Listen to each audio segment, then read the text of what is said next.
Nightmare at Midnight, Part 14. As Team Midnight emerged from the catacombs, the weight of their new knowledge pressed heavily upon them.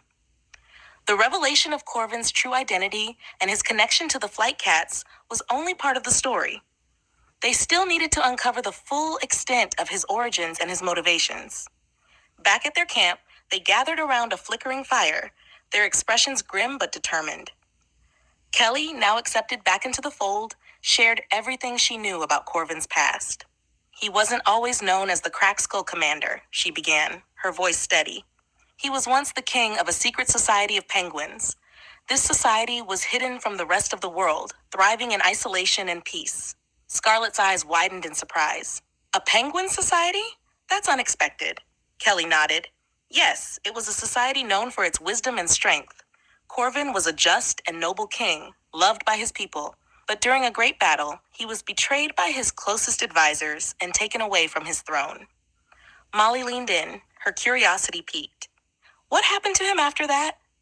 He was cast out, forced to wander the world, filled with anger and a desire for revenge, Kelly continued.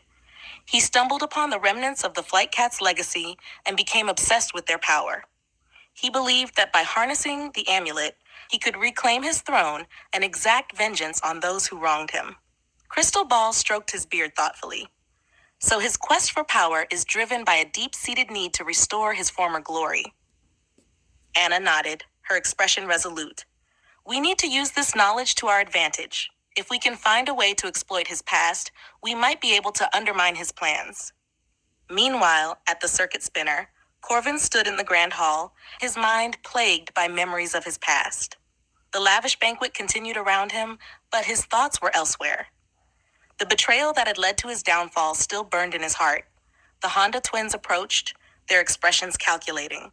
Commander, we've received reports that Team Midnight is on the move. They're closing in on us. Corvin's eyes narrowed. Let them come. We'll be ready. Zealous, standing nearby with Cooper, Cracker, and Creeper, the deadbeats, nodded in agreement. We'll make sure they don't get far, and we'll bring Kelly back.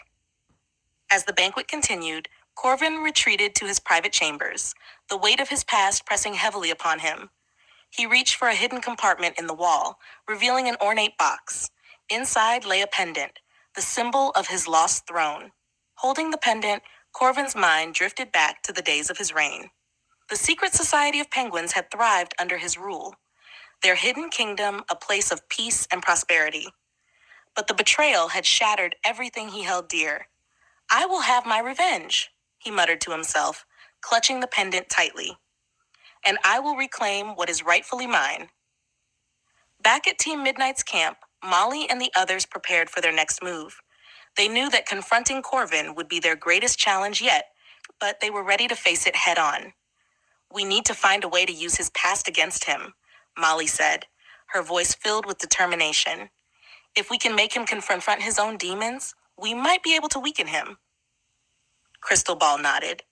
It's a risky plan, but it might be our best chance. As they set out towards the circuit spinner, the team was filled with a renewed sense of purpose. The battle ahead would not be easy, but they knew they had the strength and the unity to face it. Together, they would confront the Crack Skull Commander, Corvin, and put an end to his reign of terror, restoring peace to the realm once and for all.